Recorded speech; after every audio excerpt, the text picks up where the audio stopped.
భారతదేశం యొక్క వారసత్వం మరియు సంస్కృతి తరచుగా దాని కరెన్సీలో ప్రతిబింబిస్తాయి. కోనార్క్ సూర్య దేవాలయం నుండి హంపి శిథిలాల వరకు అనేక స్మారక చిహ్నాలు మన నోట్లను అలంకరించాయి. దేశ కరెన్సీని నియంత్రించే బాధ్యత కలిగిన రిజర్వ్ బ్యాంకు ఇప్పటి వరకు 3 సిరీస్ల బ్యాంక్ నోట్లను విడుదల చేసింది. వాటిలో మొదటిది 1949లో విడుదల చేసిన లయన్ క్యాపిటల్ సిరీస్, 1996లో విడుదల చేసిన మహాత్మా గాంధీ సిరీస్ మరియు 2016లో విడుదల చేసిన కొత్త మహాత్మా గాంధీ సిరీస్. కరెన్సీలు ఒక దేశ సార్వభౌమాధికారంగా చిహ్నంగా ఉన్నాయి. ఇది వారి స్వతంత్ర పోరాటంలో ముఖ్యమైన పాత్ర పోషించిన నాయకులచే తరచుగా ప్రతిబింబిస్తాయి. పాకిస్తాన్ కరెన్సీలో ఆ దేశ వ్యవస్థాపనకు ముఖ్య కారకుడైన మహమ్మద్ అలీ జిన్నా మరియు చైనా కరెన్సీ పైన మావో జెడాంగ్ పిక్చర్స్ను ముద్రించడం జరిగింది. బ్రిటిష్ ఇండియా బ్యాంక్ నోట్స్పై బ్రిటిష్ చక్రవర్తి జార్జ్ 6 యొక్క చిత్రం ఉంది. స్వతంత్రం వచ్చిన తర్వాత ఇండియన్ కరెన్సీ పైన ఆ ముఖ చిత్రం మార్చడం అత్యవసరం అయ్యింది. ఆర్బీఐ మ్యూజియం ప్రకారం మొదటి నోట్స్ గాంధీని కలిగి ఉన్నాయి. కానీ మన కరెన్సీ పైన ఎవరి ముఖ చిత్రం ముద్రించాలని చర్చించినప్పుడు మెజారిటీ పీపుల్ అంగీకరించింది మాత్రం భారతదేశ నేషనల్ ఎంబ్లం అయిన సార్నాథ్ లయన్ క్యాపిటల్ అయినప్పటికీ మన కరెన్సీ నోట్లపై ఎక్కువగా కనిపించేది గాంధీజీ. భారతదేశ స్వాతంత్ర పోరాటంలో పాల్గొన్న ఎంతోమంది గొప్ప గొప్ప నాయకులు, దేశ స్వాతంత్రం కోసం తమ ప్రాణాలను సైతం తృణప్రాయంగా వదిలిపెట్టిన భగత్ సింగ్, అల్లూరి సీతారామరాజు, కొమరం భీం మరియు ఖడ్గ బ్రహ్మన్న వంటి ఎంతోమంది వీరాది వీరులు ఉండగా ఒక గాంధీజీ బొమ్మ మాత్రమే ఎందుకు ముద్రించాలని అడిగిన ప్రశ్నకు గవర్నమెంట్ దగ్గర సమాధానం లేకపోయే. ఇదే క్వశ్చన్ని 2014లో ఆర్బీఐ గవర్నర్ అయిన రఘురామ్ రాజన్ని అడిగినప్పుడు ఆయన ఇచ్చిన సమాధానం, భారతదేశంలో చాలా గొప్ప నాయకులు ఉండవచ్చు, కానీ భారతదేశ స్వాతంత్ర పోరాటాన్ని మొత్తాన్ని తన భుజస్కంధాలపైన మోసిన ఏకైక నాయకుడు గాంధీజీ. అంతేకాకుండా వేరే ఏ నాయకుడు పిక్చర్ని ముద్రించినా అది కాంట్రవర్షియల్ అవుతుందని సమాధానం ఇచ్చారు. బహుశా రాజన్ వివరణ సరైందే కావచ్చు.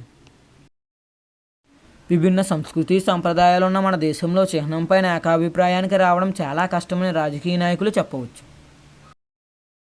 వాస్తవానికి అధికారిక భాషల చట్టం ప్రకారం ఇంటర్నేషనల్ నెంబర్స్కు బదులుగా దేవనాగరి లిపిలో సంఖ్యలు రాయబడ్డాయి అనే కారణంతో 2000 రూపాయి నోట్ల చెల్లుబాటును సవాలు చేసింది. కరెన్సీ నోట్స్ జారీ చేసే సంస్థ అయిన ఆర్బీఐకి ఇది పెద్ద కష్టమేమీ కాదు.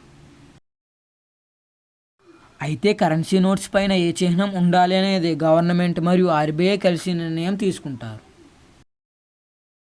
అయితే ఇప్పటి వరకు కరెన్సీ నోట్స్ పైన గాంధీజీ బొమ్మను ముద్రించడాన్ని ఎన్డీఏ కానీ యూపీఏ కానీ అడ్డు చెప్పలేదు. ఎందుకంటే గాంధీజీ ఒకప్పుడు కాంగ్రెస్ పార్టీ లీడర్, అలాగే ఆయన గుజరాత్లో పుట్టాడు. ఎన్డీఏకి ప్రాంతీయ అభిమానం కాబట్టి వారు ఇరువురు అడ్డు చెప్పలేదు. 2014లో ఆర్థిక మంత్రి అరుణ్ జైట్లీ లోక్సభలో మాట్లాడుతూ కరెన్సీ నోట్స్పై గాంధీజీ పిక్చర్ స్థానంలో ఇతర నాయకుల పిక్చర్ని ముద్రించమని సూచించగా, మన దేశంలో గాంధీని మించిన గొప్ప నాయకుడు, నీతిమంతుడు ఎవరున్నారని ఆర్బీఐ ప్యానెల్ జైట్లీ సజెషన్ని తిరస్కరించింది. గాంధీజీ మనవడు మరియు రచయిత అయిన తుషార్ గాంధీ అభిప్రాయం ప్రకారం మహాత్మా గాంధీ భారతదేశంలో అత్యంత ప్రఖ్యాత నాయకుడు మాత్రమే కాదు, అంతర్జాతీయంగా గౌరవం పొందిన వ్యక్తి కూడా. బ్యాంక్ నోట్ల ద్వారా అతని విలువలు ప్రతిబింబిస్తాయని ప్రభుత్వం భావించి ఉండవచ్చని ఆయన అన్నారు. కాయిన్స్ లాగా కాకుండా భారతీయ కరెన్సీ నోట్లు తరచుగా రెక్టిఫై చేయబడవు. గవర్నమెంట్ అండ్ ఆర్బీఐ మన కరెన్సీ నోట్స్పై ముద్రించడానికి తగిన వ్యక్తిని తప్పక కనుగొంటాయి. అసలు ఆర్బీఐ ఎలా ఏర్పడింది, దీని ఏర్పాటుకు ముఖ్య కారకులు ఎవరో ఈ వీడియోలో తెలుసుకుందాం. డాక్టర్ బిఆర్ అంబేద్కర్ డైరెక్షన్ మరియు అతని గైడ్లైన్స్ ప్రకారం ఆర్బీఐ ఏర్పడిందని మీకు తెలుసా? హిల్టన్ యంగ్ కమిషన్ అనగా royal commission on India currency and finance ముందు డాక్టర్ బిఆర్ అంబేద్కర్ సమర్పించిన guidelines, working style and outlook ప్రకారం ఆర్బీఐ రూపుదిద్దుకుంది. Royal commission on India currency and finance పేరుతో ఈ కమిషన్ ఇండియాకు వచ్చినప్పుడు కమిషన్లోని ప్రతి సభ్యుడు అంబేద్కర్ వ్రాసిన the problem of the rupee and its origin and it's solution అనే పుస్తకాన్ని సంఖలో పెట్టుకుని తిరిగేవారు. లెజిస్లేటివ్ అసెంబ్లీ దీనిని ఆర్బీఐ యాక్ట్ 1934 పేరుతో ఆమోదించింది. హిల్టన్ యంగ్ కమిషన్ 1926లో తన నివేదికను సమర్పించింది. ఈ రిపోర్ట్ పైన ఆధారపడి ఏప్రిల్ 1, 1935లో ఆర్బీఐ స్థాపించబడినది. ఆర్బీఐ స్థాపనకు కర్త కర్మ క్రియ డాక్టర్ బిఆర్ అంబేద్కర్. ఆయన ఆలోచనలకు కార్యరూపం రిజర్వ్ బ్యాంక్ ఆఫ్ ఇండియా. అలాంటిది బాబాసాహెబ్ ఆలోచనలు గుర్తించకపోవడం సిగ్గుచేటు. ఇప్పుడు మనం రోడ్డు మీద వెళ్తూ ఉంటే స్టేట్ బ్యాంక్ ఆఫ్ ఇండియా వారు పెట్టే హోర్డింగ్స్పై రవీంద్రనాథ్ ఠాగూర్ ఈ నేషన్కి బ్యాంకర్ లాగా, ఎస్బీఐకి అంబాసిడర్ లాగా ప్రదర్శిస్తున్నారు. ఆర్బీఐ అంబేద్కర్ గారు చేసిన సేవను ఎందుకు దాచడానికి ప్రయత్నిస్తుంది? దేశం కోసం ఎన్నో గొప్ప పనులు చేసిన వ్యక్తి, భారతదేశంలో మొదటి ఆర్థికవేత్త మన డాక్టర్ బిఆర్ అంబేద్కర్. కానీ ఆయన సేవలను గుర్తించడంలో సక్సెసివ్ గవర్నమెంట్స్ ఫెయిల్ అయ్యాయని చెప్పాలి. ఇండియన్ కరెన్సీ పైన గాంధీజీ బొమ్మ ఉండటం మనలో చాలామందిని హర్ట్ చేసి ఉండవచ్చు. దేశ ఆర్థిక అభివృద్ధి కొరకు ఇద్దరు నాయకులు చేసిన సేవలు ఏమిటని మనం ప్రతి వ్యక్తిని ప్రశ్నించాలి. ఇండియన్ కరెన్సీ పైన ముద్రించదగిన అర్హత ఉన్న వ్యక్తి ఎవరైనా నన్ను అడిగితే దానికి 100% అర్హత ఉన్న వ్యక్తి డాక్టర్ బిఆర్ అంబేద్కర్ మాత్రమే అని చెబుతాను. ఇంకెవరికి ఆ స్థానాన్ని చేజిక్కించుకునే అర్హత లేదని చెబుతాను. ఆర్బీఐ స్థాపనకు అంబేద్కర్ చేసిన కృషికి తప్పకుండా ఆర్బీఐ ఆయనకు గౌరవించి తీరాలి.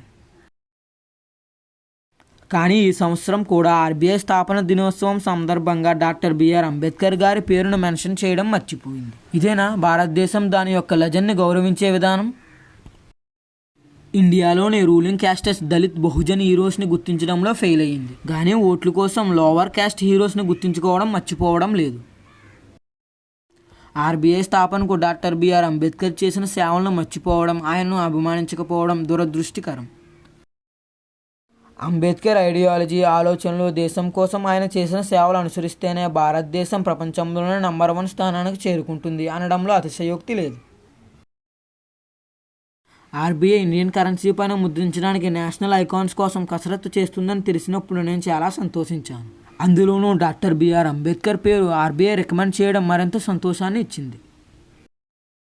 ఫస్ట్ టైం 1 రూపీ కాయిన్ పైన అంబేద్కర్ ఫోటో ముద్రించడం ఒక ఇండియన్గా గర్వంగా ఉంది. అసలు అన్ని బ్యాంక్ నోట్స్ పైన గాంధీ బొమ్మ ఎందుకు? దేశంలో అంతకంటే గొప్ప వ్యక్తులు లేరనా? లేదా అంబేద్కర్ లాంటి నైతిక విలువలు కలిగిన నాయకుల ఫొటోస్ను మన కరెన్సీ పైన ముద్రించకూడదనా? ఈ డిస్కస్లో నాకు హాలీవుడ్ మూవీ గుర్తుకొస్తుంది. దాని పేరు డూ ద రైట్ థింగ్. ఈ మూవీని 1989లో స్పైక్ లీ డైరెక్ట్ చేశారు.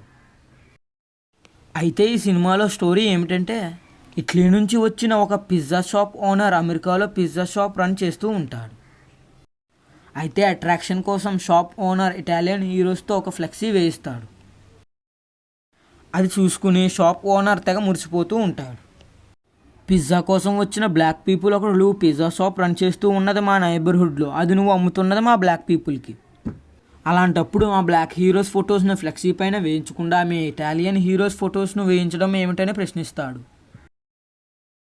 ఇది పెద్ద స్ట్రగుల్గా మారుతుంది. చివరకు ఆఫ్రో అమెరికన్స్ ఈ స్ట్రగుల్తో సక్సెస్ సాధిస్తారు. వాల్ ఆఫ్ ఫేమ్ పైన మాల్కోలిమ్ 10 మరియు మార్టిన్ లూథర్ కింగ్ ఇద్దరూ షేకింగ్ హ్యాండ్స్ ఇచ్చుకునే పిక్చర్ని వేయించడం ద్వారా కథ సుఖాంతం అవుతుంది. Article why were not we told. ఈ కథలోని నీతి మీరు గ్రహించారనుకుంటాను. అసలు ఇండియన్ కరెన్సీ పైన తన ఫోటోను ముద్రించడానికి అంబేద్కర్ గారికి ఉన్న అర్హత ఏమిటి? అంబేద్కర్ గారు Indian jurist, economist, politician and social reformer. భారత రాజ్యాంగ రచనలో ఆయన పాత్ర గురించి మనకు తెలిసిందే. 1927 మార్చ్ 20న జరిగిన దండి సత్యాగ్రహ మూవ్మెంట్ నడిపించిన మహాత్మా గాంధీ గురించి మాట్లాడుకుంటాం. కానీ దీనికి 3 సంవత్సరాల ముందే అంబేద్కర్ గారు మహారాష్ట్రంలోని మహాద్ చెరువులోని మంచినీరు కోసం సత్యాగ్రహం చేశారు. భారతదేశంలో కార్మికుల హక్కుల రక్షకుడిగా బ్రిటిష్ ఇండియన్ గవర్నమెంట్లో 14 అవర్స్ పని గంటలను అంబేద్కర్ గారు 1942 మరియు 1946 మధ్య లేబర్ మినిస్ట్రీగా మరియు వైస్రాయ్స్ ఎగ్జిక్యూటివ్ కౌన్సిల్ మెంబర్గా ఉన్నప్పుడు 12 గంటల పని గంటలను 8 గంటలకు తగ్గించబడినది. మహిళా హక్కుల రక్షకుడిగా హిందూ కోడ్ బిల్ ద్వారా మహిళలకు ఆస్తి హక్కు, పిల్లలను దత్తత తీసుకునే హక్కు, విడాకులను తీసుకునే హక్కు, పునర్వివాహం చేసుకునే హక్కు చట్టబద్ధం చేశారు డాక్టర్ బిఆర్ అంబేద్కర్. కులమతాలకు అతీతంగా అంబేద్కర్ గారు సమాజంలో మహిళల స్థానాన్ని పెంచడానికి కృషి చేశారు. మహిళల కోసం మ్యాటర్నిటీ బెనిఫిట్ బిల్ చట్టం కోసం కృషి చేశారు. ఈ చట్టం ద్వారా మహిళలకు ప్రెగ్నెంట్ సమయంలో 3 నెలల వరకు సెలవులు మంజూరు అవుతుంది. దేశ ప్రజల కోసం ఒక మనిషి ఇంతకంటే ఏం చేయగలడు? నాకు నమ్మకం ఉంది, త్వరలోనే ఆర్బీఐ ఖచ్చితంగా అంబేద్కర్ గారి పేరును రికమెండ్ చేస్తుందని.